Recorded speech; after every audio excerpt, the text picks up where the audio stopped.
Today we're going to be talking about my favorite cockroach in Genshin, Il Dottore, the Doctor, second of the 11 Fatui Harbingers. Specifically, just as the title suggests, his powers. Now, even without the temporary godhood he achieved through the Trilune, although that will be very relevant, what we know about Dottore's intrinsic powers already paints a pretty interesting picture. He employs the use of Conrian and Deshret technology, seemingly possesses illusory abilities, and was stated to have strength comparable to gods even before his attempted ascension. But what I'm most interested in is the blue stuff. You know, the glowing things he wears. Haven't you ever wondered what all that is? No? Well, I did, and I found an answer. An answer that explains how Dottore was able to wield the Trilune authority in the first place, and ties him to the foundations of Teyvat itself. Because all the evidence in the game points toward Dottore wielding the very power the heavenly principles themselves use to conquer the world. I believe that Dottore wields the power of reason. On a surface level, we can already draw a connection between Dottore's favorite shade of blue and King Deshret's technology. Although the Lord of Deserts fell with his civilization long before the events of the game, remnants of his technology still remain in the Golden Deserts. And what do you know? It even has the same circuit pattern. Dottore himself studied Deshret's works as a youth, and you can see clear elements of Deshret in the technology the Doctor wields. But this doesn't really answer the question, does it? What is this blue stuff that both Dottore and Deshret used? The Desert Pavilion Chronicle and Flower of Paradise Lost artifact sets cover events in Sumeru history that deserve a video of their own, but there's two particular lines that stood out to me.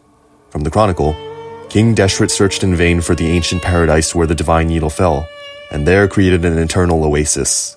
And in Flower of Paradise Lost, Nabu Malikata tells Deshret, "You must not fear the power of the crystalline sapphire nail." Both are obviously referring to the celestial nails, used by the heavenly principles to cleanse abyssal power and nuke civilizations, powerful enough to sever ley lines. Both artifact sets reinforced that Deshret searched for and eventually found a celestial nail. Utilizing the power of a nail beyond their function isn't without precedence either. It's been hinted that in spite of their obsession with the abyss, the Conrians were also interested in using the nail's power. And those nails are a familiar shade of blue. But that's ridiculous, it's just a color. You know, the domains also glow blue, and Irminsul's core glows blue, and hey, haven't we seen that pattern before? Are you starting to see why this blue stuff is so interesting? Now, let's take a little detour to how exactly Dottore was made. At a certain point in his life, Dottore decided to create segments of himself, his perspectives from all his ages. The exact process of how he achieved this is still unclear. We do know that he based the segments off of research into the Wanderer, who was made by A using Conrian puppet technology, and a certain special material. Nahida's fairy tale hinted at this, but the recent Archon quest outright confirmed that Wanderer was made from Irminsul wood. This lines up with Dottore's line about requiring extremely rare resources for making segments. Irminsul itself is the tree of which the ley lines are its roots, containing elemental energy and the memories of all living things in Teyvat. Irminsul was also created by, and is arguably the greatest embodiment of the heavenly principle's authority over Teyvat and its fate. The Nod-Krai Archon quests covered this, but for a quick refresher, Teyvat was originally ruled by the Dragon King Nibelung, who created 3 moons to govern the world in his absence.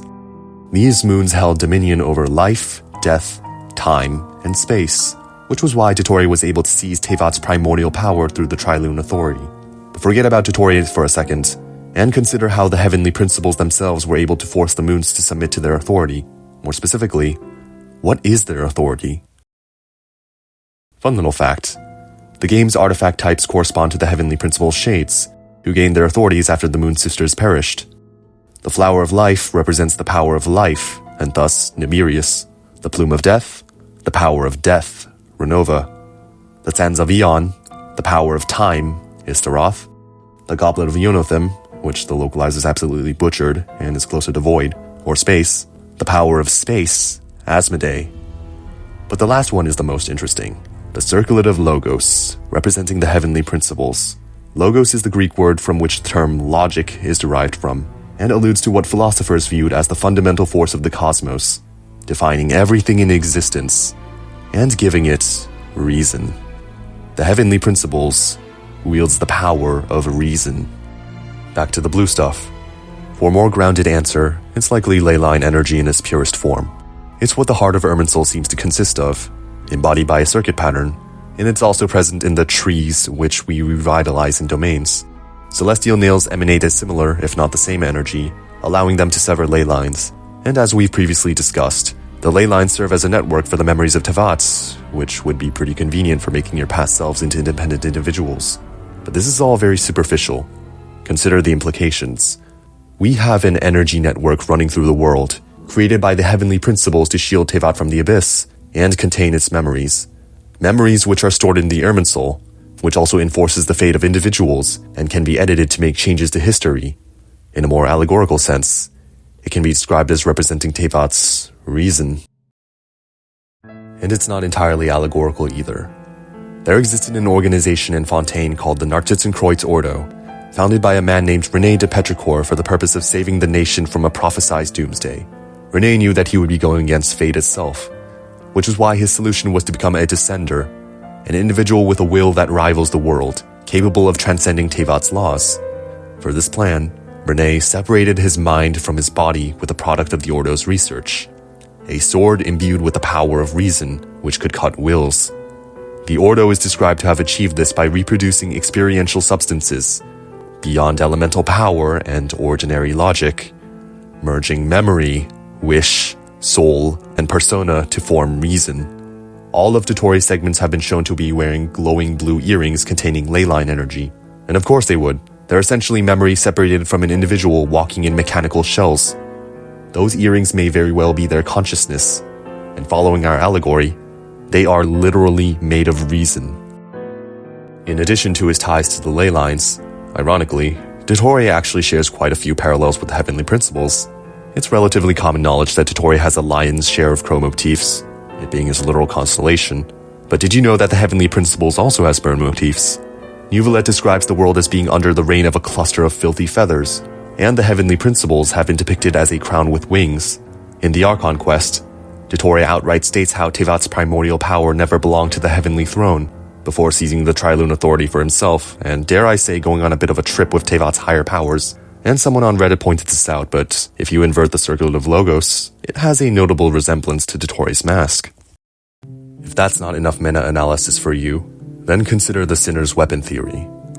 The Sinner's Weapon Theory revolves around the weapon skin rewards from Stygian Onslaught, which are actually meant to represent the weapons wielded by the 5 sinners of Khaenri'ah in their past. Each sinner holds a title for blasphemy against an authority of Teyvat, with Vedalfonir being blasphemy against time, Rhinotter blasphemy against life, and so on. A lot of people noticed visual similarities between Arlecchino's Bale Moon Bloodfire and Renova's powers, and they would be vindicated when it was revealed that the 3 moons previously held Teyvat's primordial power. From this, we can draw a clear connection between the Shade of Death, the sinner Rerir, who is known as blasphemy against death, and the 4th Harbinger. Both Rerir and Arlecchino primarily wield polearms, and I wouldn't be surprised if Renova was revealed to be a polearm user as well. It's much more up in the air for the other sinners, but the one we're focusing on is Hroptatyr, who parallels not a shade, but the heavenly principles themselves, for he holds the title of blasphemy against reason. Hroptatyr, who we know to have wielded a claymore described to be glimmering with the power of reason. I want you to take a wild guess as to which weapon Dottore's model is labeled as. Now you may ask, even if Dottore does possess the power of reason, how has he actually used it? To which I would answer, how hasn't he? It's how his segments function to begin with, and it's what allowed him to seize the Trilune authority in the first place. Those parallels to the heavenly principles aren't for nothing. It's not as if any normal person could have grabbed the marrows and wielded Teyvat's primordial power. In a similar vein to how Sandrone's world formula relied on Wanderer's core to affect fate, to a certain extent, Dottore's connection to the ley lines enabled him to operate beyond Teyvat's logic. Obviously, he was still subject to the world's laws, because the power of the moons is lesser to the authority that he himself holds a fraction of. To properly contend with fate, he would have to address the root of the problem. The roots, which all lead to a certain tree. And we've seen how the Wanderer's constitution allowed him to modify fate. Just imagine how someone with a more intrinsic connection could affect the Irminsul. If you enjoyed this video, then like and subscribe for more theories on Genshin's lore.